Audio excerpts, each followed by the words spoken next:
Maatii Odaa Akaadaamii akkam jirtu?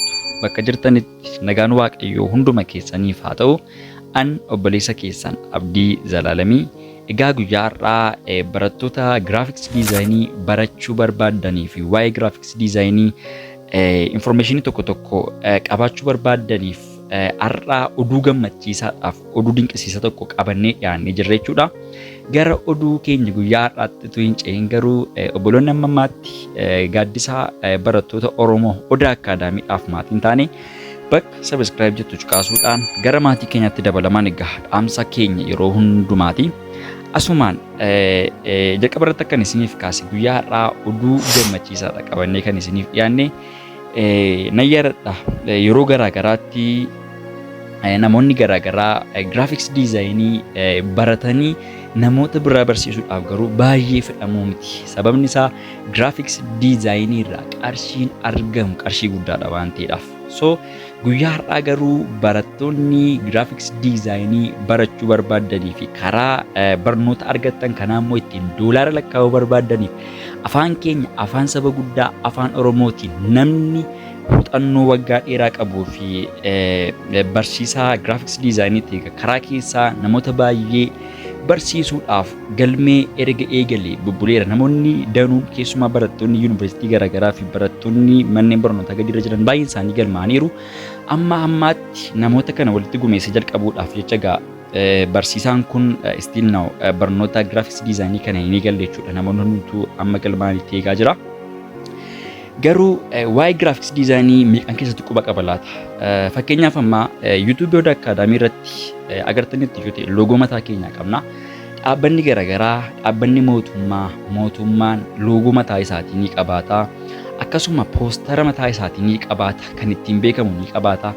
Manni nyaataa magaalaa keessa jiraatan hundumaa keessatti graphics design mataa isaatiin kan qopheeffate poostarii mataa isaanii qabaata. Loogoo mataa isaanii qabaata. Waajjiraaleen mootummaa garaagaraa ni qabaatu.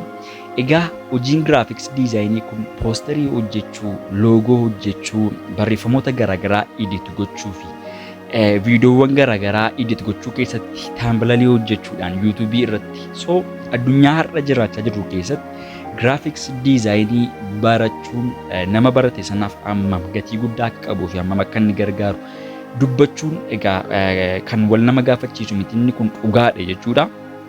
So barbaachisummaan graphics design keessaa inni baay'ee hangafaa ta'e keessumaa ilaaltanitti yoo ta'e graphics design irraa ijoolleen baay'ee baratanii profession ta'an baay'een isaanii doolaaraan qarshiin gurguddaan isaaniif kaffalame jechuudha. Sababni isaa maaliifidha? Barattoonni biyya keessa jiran graphics design irratti yeroo hojjetan baay'ee creativity gaariidha kan isaan qabani. Dhaabbanni biyya alaa jiru baay'een isaas immoo namoota Ameerikaa irra jiru. Fakkeenyaaf dhaabbanni Ameerikaa jiru tokko namoota Ameerikaa irra jiraniif qarshii kaffaluurra namoota Afrikaa keessa jiraniif qarshii kaffaluun isatti tola. Sababni isaa qarshiin inni jaraa kaffalu qarshiin inni nuuf kaffalu garaagarummaa guddaa qaba waan ta'eef doolaarri fakkeenyaaf doolaarri tokko nuuf kaffalameera yoo ta'e nuufi bonarree namaaf hin bita qarshii Itoophiyaa qarshii 200 qarshii 180 akka kana ta'uu danda'a. Garuu namni Ameerikaa jira tokko doolaara tokko isaaf hiika hin qabu jechuudha. So filannoo kanatti fayyadamuudhaan egaa barattoonni fi namoonni graphics design baratan baay'een isaanii dhaabbata biyya alaa wajjin ta'uudhaan egaa yeroo isaanitti qarshii gurguddaa doolaaraan paawundiidhaan yookaan qarshii United Kingdom yookaan UKtiin yeroo isaan kaffaltii guddaa argatanii fi jireenya dhuunfaa isaanii jireenya maatii isaanii yeroo isaanitti jijjiiran ni agarra jechuudha. Guyyaa har'aa barsiisaan graphics design irratti muuxannoo waggaa dheeraa qabuuf afaan keenya afaan Oromoo afaan saba guddaatiin jalqaba isaa yookaan introduction graphics design irraa kaasee amma isin profession taatanitti namni isin barsiisu argamee jira ni jedhu kun egaa namoota abjuu graphics designerii ta'uu barbaadaniif egaa inni kun gammachuu guddaadha jechuudha. Namoonni garaagaraa galmaaniiru barnoonni kun yeroo dhiyoo keessatti jalqabaa jira. Introduction isaa morkii kennamaa jira. Namoonni baay'een galmaanii koorsii introduction fudhatanii ofii isaanii qopheessanii more practice gochaa jiru wantoota baay'ee. Egaa maatiin Odaa Akaadaamii hundumtuu carraa guddaa kana akka ofii hin dabarsine isiniin jechuun barbaada. Namoonni galmaa'uu barbaadan teelegiraamii an asirra isiniif kaa'u kanaan iskiriinii gubbaarratti teelegiraamii mul'atu kanaan galmaa'uu ni dandeessu. Jettanii kontaaktii gootanii maqaa keessan guutuudhaa fi teessoo keessan erga galmeessanii booda barnoota kana eegaluu ni dandeessu jechuudha. Akkasumas Odaa Akaadaamii irratti teekist yookaan immoo karaa ergaa gabaabaa yeroo isin karaa isin ittiin galmooftan liinkii yookaan immoo yuuzarneemii barsiisaa isin barsiisuu kan achirra isiniif hin goone jechuudha.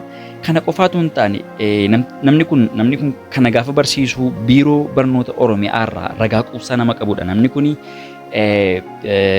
teelegiraamii guddicha biiroo barnoota Oromiyaa sabiskiraayibarsii 70,000 olii kan qabu radeemtanii yoo ilaaltan liinkii sana achirraa yuuzarneemii sana achirraa argachuu ni dandeessu jechuudha.